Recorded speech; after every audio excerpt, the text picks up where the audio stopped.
अन्नपुर नाम के एक गांव में शादी चल रही होती है। वाह, मजा आ गया फूफा जी। शादी में क्या खाना बना है, बाराती तो उंगलियां चाटते रह जाएंगे।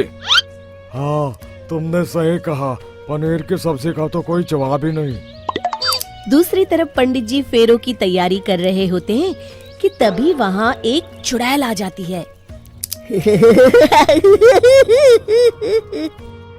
अरे मर गया रे, ये चुड़ैल यहाँ क्या कर रही है?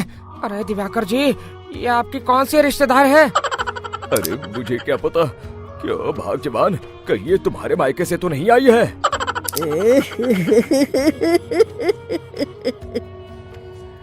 तुम लोगों की इस गांव में बारात लाने की हिम्मत कैसे हुई? मेरे रहते इस गांव में किसी की शादी नहीं हो सकती। अब तुम लोग देखो मैं क्या करती हूँ।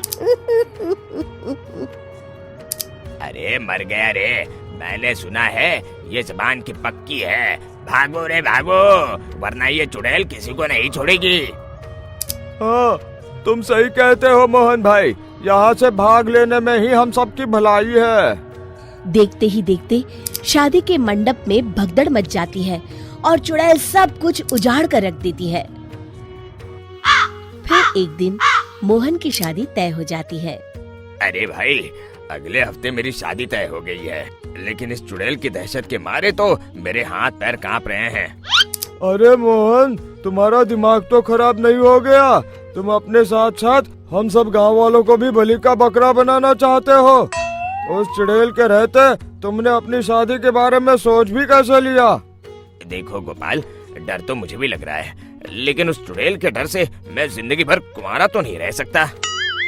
तभी वहाँ मोहन के होने वाले ससुर आ जाते हैं। अरे ससुर जी, आप? देखो, अब तक मैं तुम्हारा ससुर बना नहीं हूँ और शायद बनूंगा भी नहीं। ये आप क्या कह रहे हैं? मैंने तो शादी का कोड भी सिलवा लिया है। मैं अपनी बेटी की शादी किसी अच्छे गांव में कराना चाहता हूँ। तुम्हारा गांव तो भूतिया गांव है। मैं तो क्या, अब तो कोई भी अपनी लड़की इस गांव वालों को नहीं देगा। इस तरह चुड़ैल के डर से उस गांव में किसी की भी शादी नहीं हो पाती। फिर एक दिन गांव के जमींदार अपनी बेटी की शादी करने का विचार करते हैं, लेकिन चुड़ैल के डर से उनकी भी हिम्मत जवाब दे देती है। अगर मेरी बेटी की शादी तय समय से नहीं हुई तो मेरी नाक कट जाएगी। मुझे कुछ करना ही होगा। एक सलाहकार के कहने पर जमींदार काशी से एक बहुत ही नामी तांत्रिक को अपने घर बुलवाते हैं, जो भूत चुड़ैल को पकड़ने में माहिर माना जाता था। जमींदार साहब, आप चिंता मत करिए। इस गांव की सीमा में प्रवेश करते ही मुझे उस चुड़ैल के बारे में सब पता चल गया था।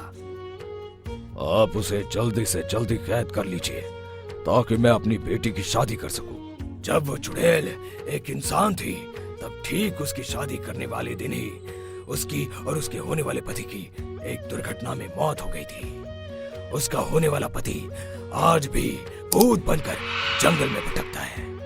इसलिए जब तक चुड़ैल की शादी नहीं हो जाएगी, वो किसी और की भी शादी नहीं होने देगी। ये आप क्या कह रहे हैं? अगर वो भूत भी हमारे गांव में आ गया तब हमारा क्या होगा? ये आदमी बीच में बहुत बोलता है, इसे बाहर निकालो।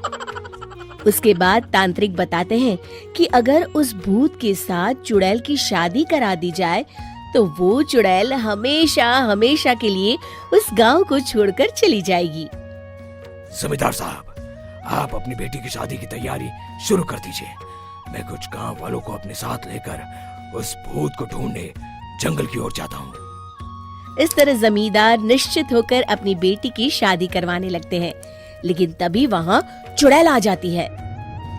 मैंने तुम गांव वालों को समझाया था ना कि इस गांव में कभी कोई शादी नहीं करेगा। लगता है तुम लोग मुझे हल्के में ले रहे हो। चुड़ैल जमींदार की बेटी को उठा लेती है।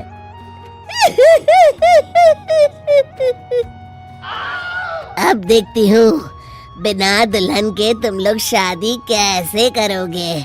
मैं इसे अपने साथ ले जा रही हूँ। छोड़ मुझे, पिताजी, मुझे बचाइए। अरे कोई मेरी बेटी को बचाओ। तभी तांत्रिक उस भूत को लेकर वहां पहुंचता है। अरे भाग्यवान, रुको, इन मासूमों को परेशान मत करो, मैं आ गया हूँ, अब तुम मेरे साथ चलो। चुड़ैल बहुत खुश हो जाती है। आप आ गए, चलिए अब हम मंदिर में चलकर शादी कर लेते हैं। अरे अरे अरे अरे, ये क्या कह रही हो? मंदिर में जाके दोबारा मरना है क्या? चलो, आज से हम जंगल में रहेंगे। चुड़ैल चली गई, अब मेरी शादी हो जाएगी। इस तरह सभी गांव वाले खुशी से झूमने लगते हैं।